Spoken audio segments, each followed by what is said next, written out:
it's Friday morning. Well, it's not really morning anymore, but it's just a little before noon, so technically morning. But went and moved a skidder first thing this morning, which I knew I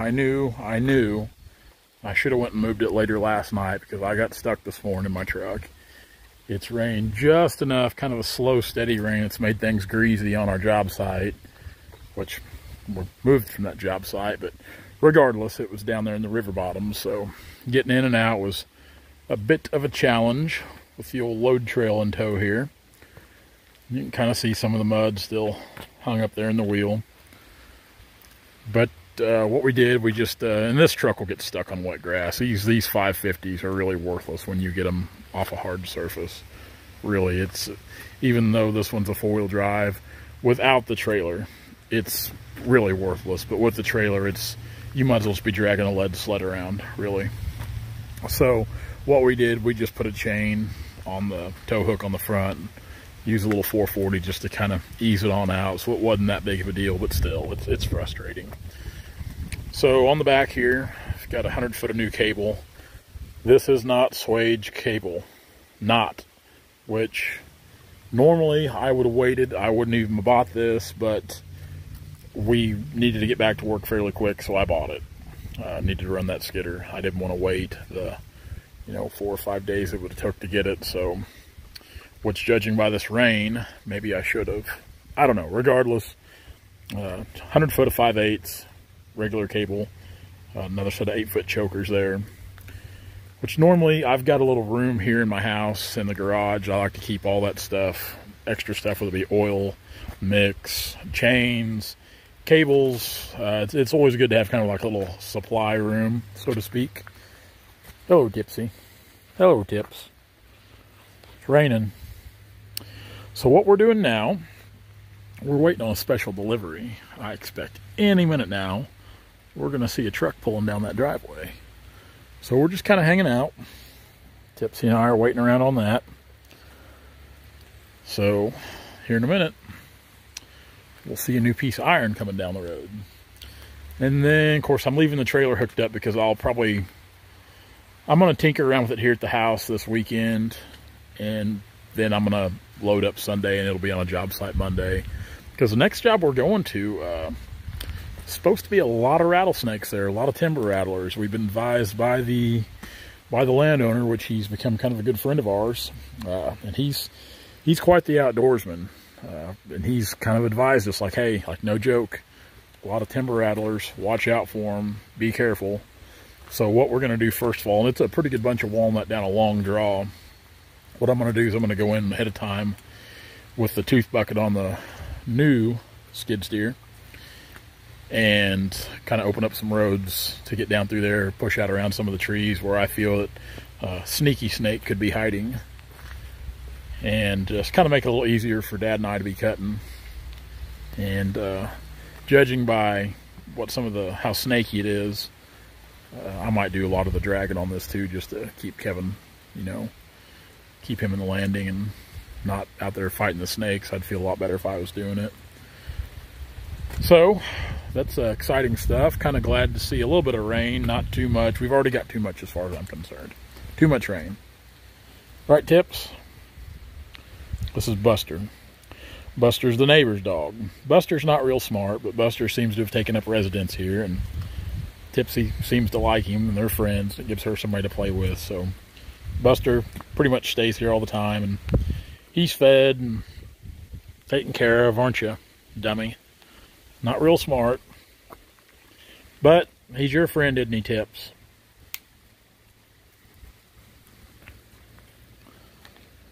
Yeah, you too. Anyway, let's wait till we see something coming down the drive. There she is. Any idea what we got yet? Looking pretty obvious. Looking pretty obvious. It's a Deere 333G. And there's the security guards.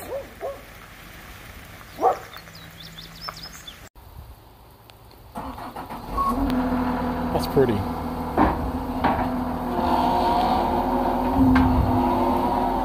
That is pretty. Here in just a second, we'll kind of walk around it because I'm still learning a lot about it right here from the salesman. But we'll walk around it and we'll kind of get the gist of it, see what it's all about. This is the first Deere skid steer I've had in 12 years.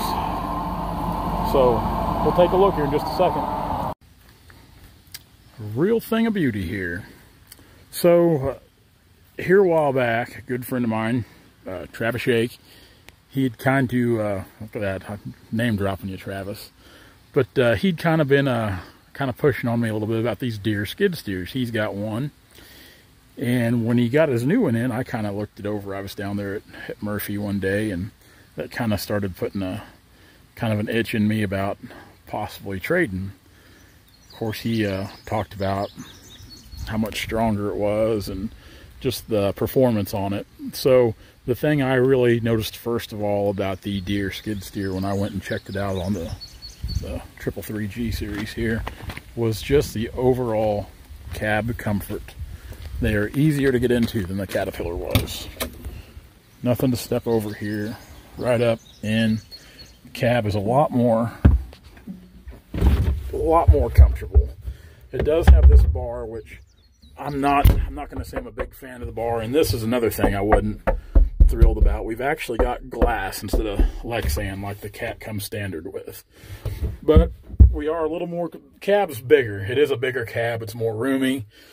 The thing I do like about it, our radio is right here, backup camera, screen on this side instead of the Cat over here. Now, we don't have a key on this machine. This machine here, he just ran me through it. It's just a code, and I haven't set the code yet. You know, on the keypad here, you can see all the different things. I think it's about ready to start. I think. We're going to try it. No. We're not ready to start. He's going to leave, and I'm not even know how to run this thing.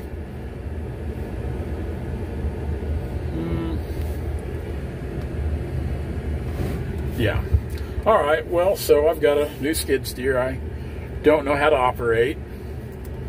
That's always good. It says enter the key code, so a minute ago we didn't enter any code to start this thing.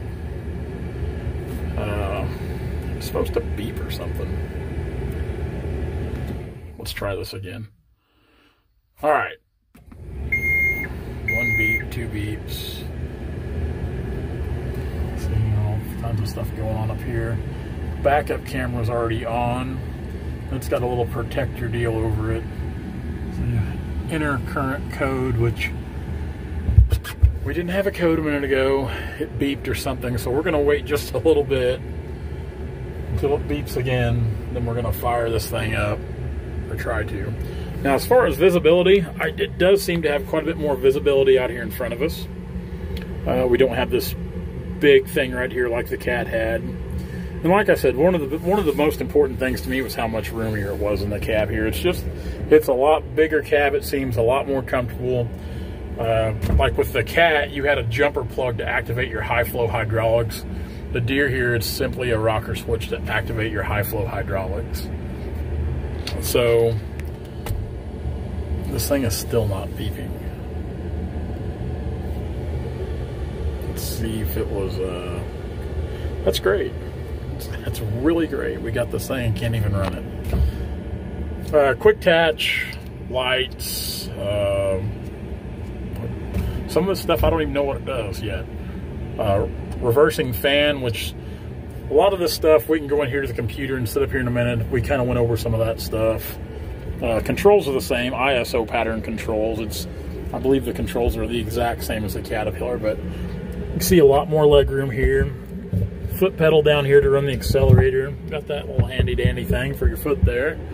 Of course, you can still run everything from the knob.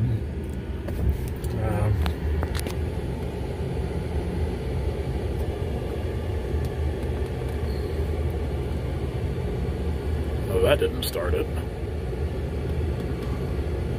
Unlock anti-theft thingy. Okay. Let's try. I guess I'll share my code with you guys. Let's try 000. Oh, how about that? Started right up that time. Okay, so yeah, it's still beeping and telling me stuff. So like I said, I'm going to spend the weekend kind of getting acquainted with this machine. I would say it's probably going to be pretty similar as far as operating. Let's go ahead, and I'm smart enough to know that's going to take my parking brake off. Oh yeah, we have hydraulic function.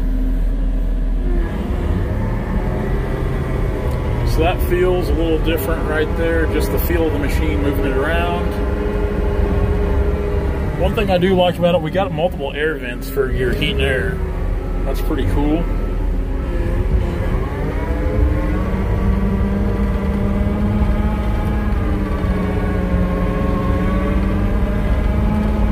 Go out here and tear my yard up real quick.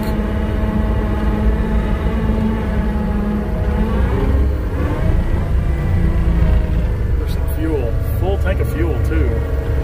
I don't have a gauge showing the depth. That's one thing I did like about the Cat. We did have a depth gauge. I mean, don't get me wrong. There's obviously some things about the Caterpillar I'm going to like a little better than the Deere.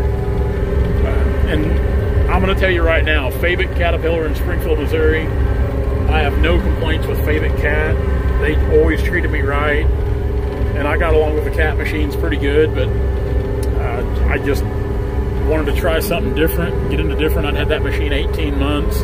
I know it doesn't seem like it, but I did. And I try not to keep a machine over 2 years anyway. So, yeah. Take this bucket off right here.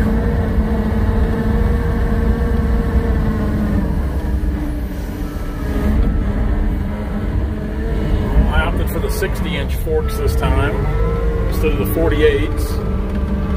Which for what we do with this, stacking logs, that extra foot will be nice.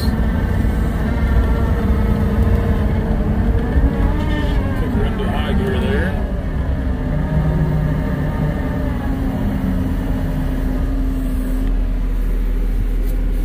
Alright. Kick that up. Boy, thing's blowing snow on me. Let's turn that off. It's quiet. It's one thing standing outside behind it a minute ago. It is a quiet machine. The track configuration, we'll look at that here in a second. I might never get this thing started again. I'm going to be honest, I do like a key. I don't care much for the keypad. I would rather have a key. So we'll get out here. This is easy. I like this, how easy this is to get in and out of the machine. Of course, all your auxiliary hydraulics. Track pattern is a little different, and they claim this pattern here will actually, it has more mobility, more of an all-terrain pattern. Stephen, the salesman, said. So anxious to try that out, because you know from some of the prior videos working in the cold and snow up north in the wintertime, these things were like a rocket on rails. There was no control at all. So hopefully we'll see a little bit of difference there in mobility. We are, like I said, weighted up. These things do a lot of heavy lifting, so I like having some weight on the back. Light options, I do like this, where the Cat just had 2 lights on the front, so we've got front and side lights both. Like that. This machine has JD Link. See the antenna, little GPS box up here somewhere. Yeah, right there on top. So with JD Link, anytime a code comes up with the machine, that code goes straight to my dealer. They know about it before I probably even get a hold of them, so they're contacting me about what problems might arise before they become serious problems. Backup camera right here. I kind of like the little cover for it. One thing I was noticing, the Cat camera, you know, these things are so wide angle, it's pointing straight out, so you've got kind of a better field of visibility with the Cat camera. I know I'm really running this Deere down already, I know. Access is pretty good. This does not swing open like it does on the Cat, but the side doors come off on the Deeres. So fueling is about the same. Diesel fuel right here. DEF fluid down here. DEF fluid is a little easier to get to than it was with the Cat. Hydraulic here, which also easier. Got a sight gauge up here to keep track of your hydraulic fluids. Now, when I have the machines, you know, I keep them until the warranty's up, and then the machines are gone. Like the guy that bought the machine last week in the $299, he got a great machine, and he got a really good machine with a good price, because I still got a decent price for it on my end, but at the same time, he got a really good price for a machine with really low hours for what he's going to do with it. So usually when we sell machines, I prefer to sell them outright to individuals. So somebody can get a really good machine that's really not been through the paces. And any fluids that I put in the machine are factory fluids, whether it be the hydraulic oil, engine oil, it's all fluids. The dealership services everything, so they've got service records. So servicing's pretty easy to get to. I like the big reversing fan, but I'm pretty sure the Cat had a reversing fan as well. This is plastic. Don't know how well that's going to hold up. We'll see about that.